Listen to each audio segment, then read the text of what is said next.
Bienvenido, bienvenida a Mirlo ASMR. En el vídeo de hoy voy a hacerte una lectura muy bajito. La lectura que voy a hacerte es esta. Se supone que es una lectura muy sencilla en francés, de nivel súper bajo. Pero yo llevo sin estudiar francés muchos años. Y muchos años son muchos años. Entonces, una cosa es tener una conversación en francés con un vocabulario más o menos fácil. Y otra cosa es leer un libro. Entonces, vamos a ver si no me trabo. Vamos a ver si consigo decir los números del todo bien. Y a ver qué pasa. El libro se llama La Reina Margot, La Reine Margot, de Alejandro Dumas.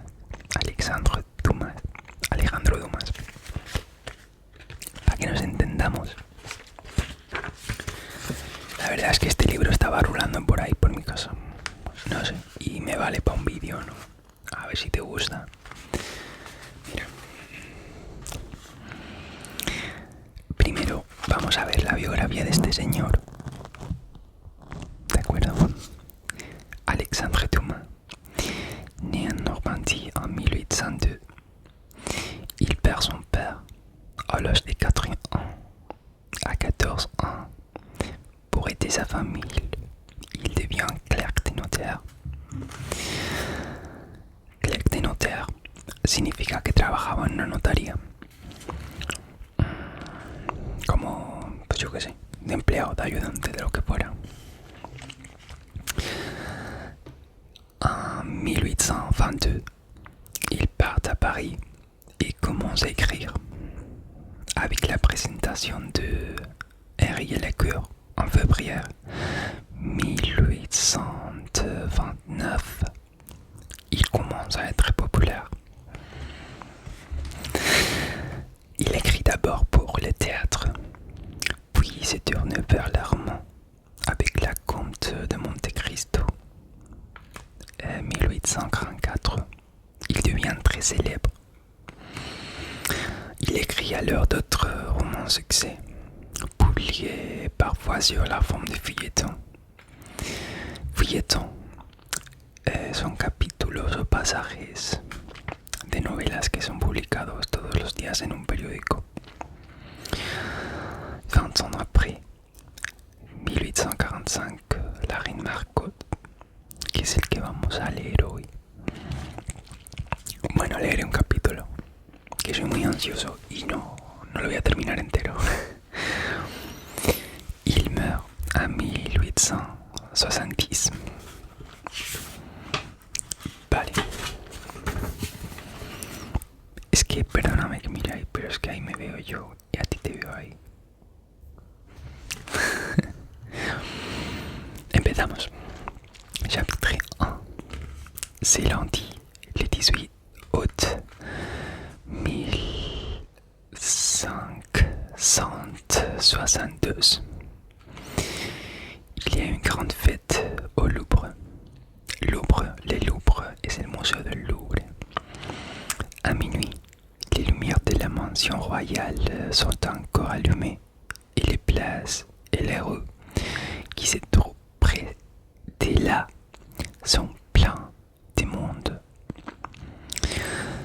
Tous ces gens sont venus assister à l'événement du jour, les noces de Marguerite de Valois, fille d'Henri II et sœur du roi Charles IV, no sé cómo se dice, cuarto, avec Henri de Bourbon, roi de Navarre. Les noces, ça veut dire, quiere decir las nupcias, el matrimonio. Dans la salle des bals, tous les grands sont là. La belle mariée, Marguerite, avec ses magnifiques cheveux noirs, accompagnée de la duchesse Henriette de Nevers, sa meilleure amie. ses frères, les ducs d'Anjou, les ducs d'Alençon et le roi Charles IV. Ah non, non, quatrième, non. Noveno. Me he equivocado. ¿Cómo se dice noveno en francés? Neuf. Vamos a decir neuf porque no sé cómo se dice noveno en francés. Et le roi Charles IX, qui ne l'appelle que ma sœur Marcotte, la reine-mère Catherine de Médicis, et naturellement le roi de Navarre, un tourné de ses amis, ses sujets en hôte. Autrefois ennemis du royaume et maintenant amis. Tous catholiques et protestants parlant ensemble.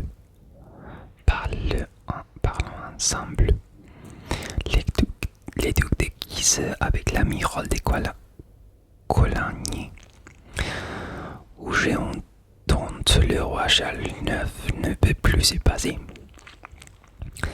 A-t-il bon qu'il appelle mon père? Tous semblant devenus frères, mais en apparence seulement, car personne n'y croit en ces rapprochements, même si le roi Charles IX ne cesse de déclarer à qui veut l'entendre, en donnant ma sœur Marco à Henri de Navarre, je donne mon cœur à tous les protestants. À tous les protestants. Pendant la soirée, le duc de Guise se place discrètement près de Marco et lui dit tout bas: que va-t-il se passer ce soir? Viens, comme d'habitude, répond Marcotte. Le roi de Navarre ne voit rien de cela car, de son côté, il mange de jeu Madame de Sauve, sa maîtresse depuis quelques mois. Il s'avance alors vers elle. Dans peu de temps, le roi de Navarre sera dans tes bras. Je crois plutôt, sire, qu'il sera dans ceux d'une autre.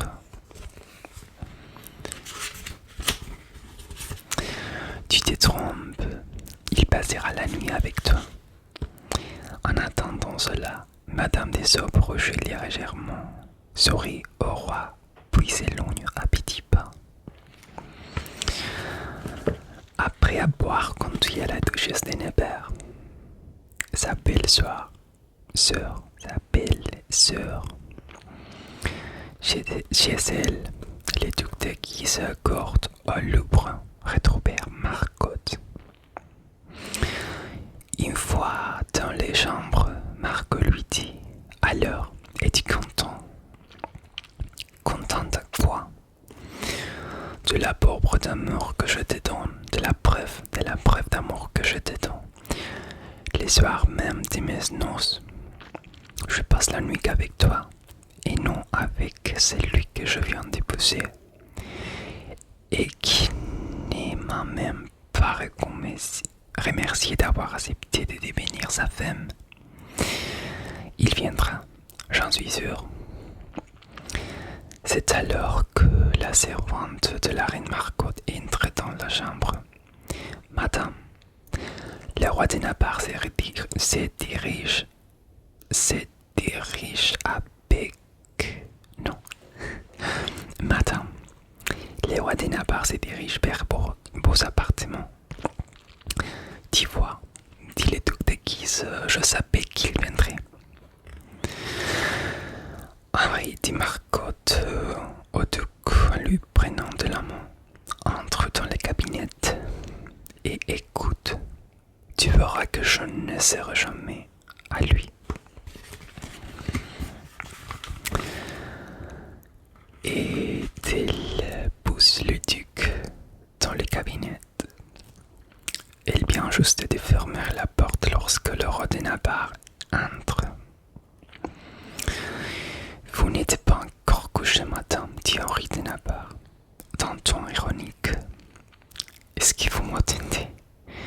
Par hasard, messieurs, car vous savez parfaitement que notre union est uniquement politique et que vous ne m'obligerez jamais à être à bout parfait.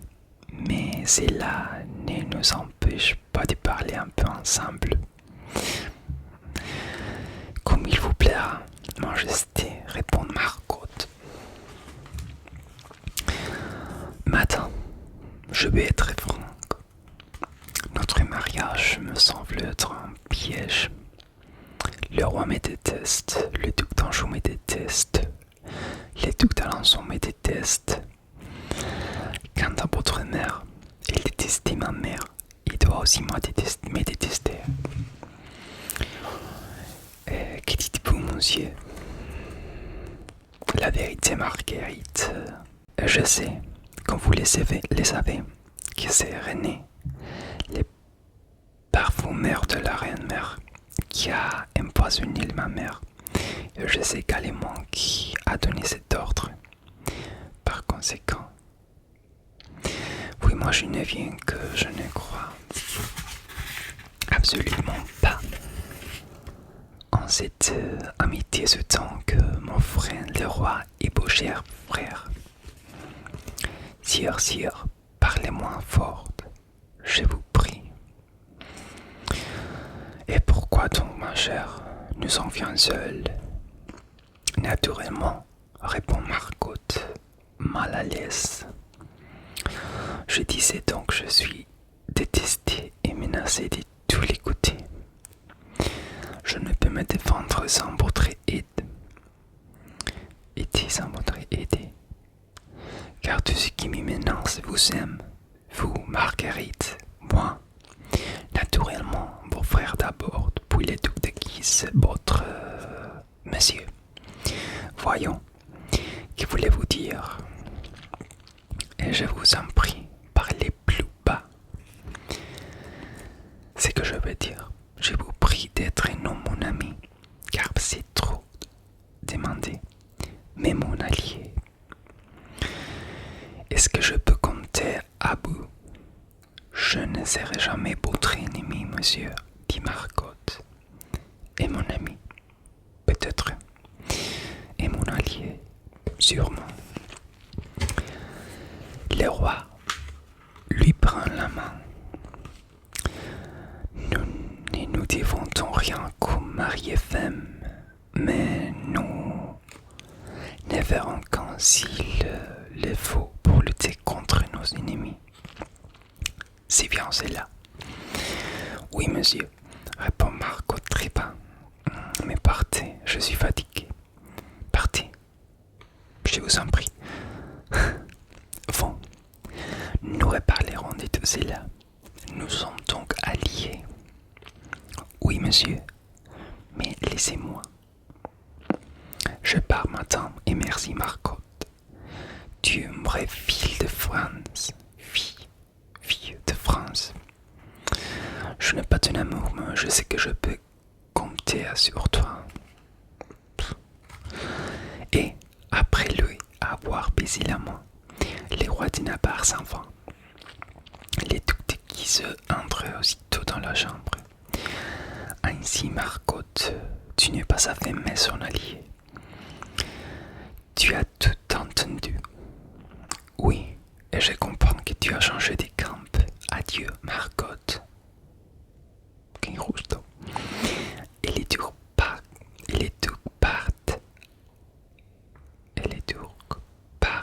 À son tour. Marcotte seule s'est dit alors.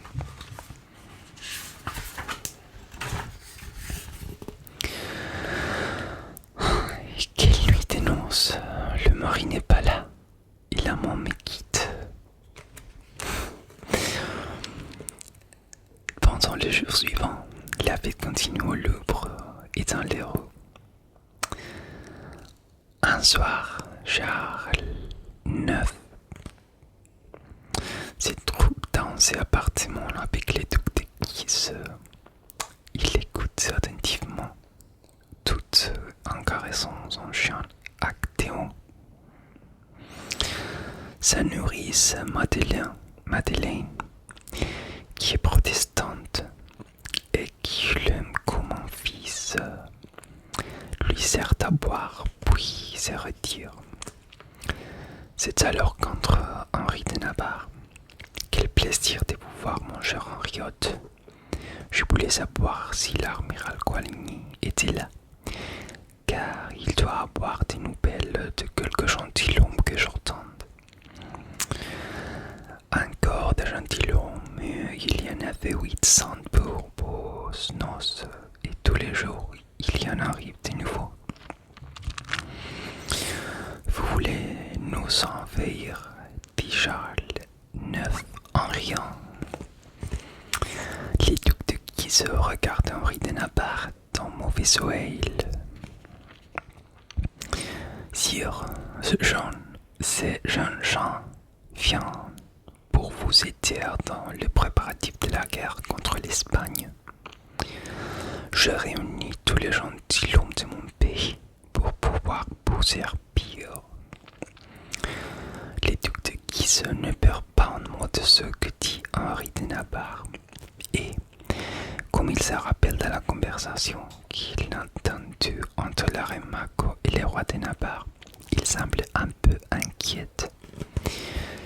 Moi aussi, sœur, je cherche partout des gens courageux,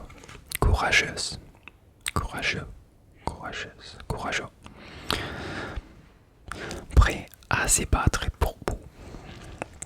C'est alors que j'arrive, l'amiral. Ah, vous voici, s'écrie Charles IX.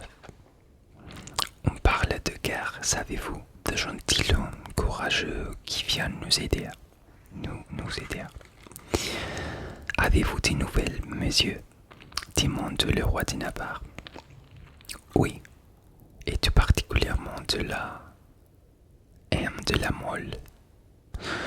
Il était hier à Orléans et sera bientôt à Paris. Parfait, dit Charles IX. Vous voilà tranquille, Henriot. Et maintenant, messieurs, laissez-nous. Je veux parler avec l'amiral.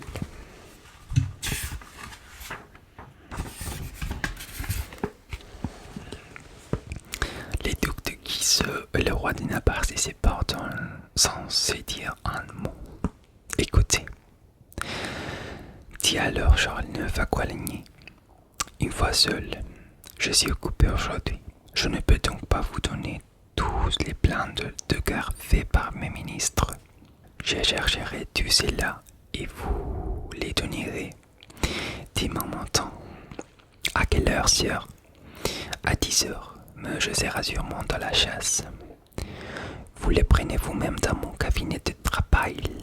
Ils seront dans un portefeuille rouge. Bien sûr, adieu. Et Coligny s'en va. Charles IX fait venir sa nourrice et lui demande de faire entrer l'homme qui doit l'attendre. L'homme, qui a un air mauvais, entre peu après.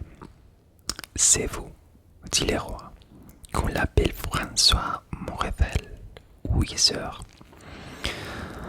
Je voulais vous voir. Vous savez que j'aime tous mes sujets, qu'ils soient géants ou catholiques.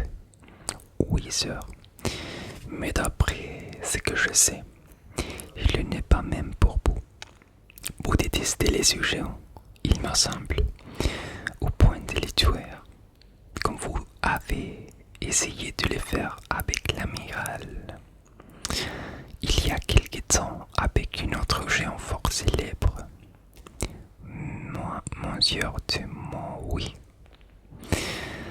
Au fait, combien les ducs de Guise devaient-ils payer pour tuer l'amiral? L'homme regarde les soldes et ne répondent pas. Combien? 10 000 écus. Écus son 10 000 escudos, que supongo que es la moneda que había en ese momento. Vous aimez les armes, monsieur Morrevel? Oui, sire. Voyez cet arquebus. Arquebus es como un arma antigua. Sur les murs, je vous la donne. Je dois faire plaisir à mon cousin déguise. Il y a un ennemi qui le dérange beaucoup. Vous nous débarrasserez de lui. Et quel est cet ennemi? Demande mon rebelle. Est-ce que je sais, moi? La seule chose que je peux vous dire, c'est qu'il sortira du librement vers 10 heures avec un portefeuille rouge sous les bras.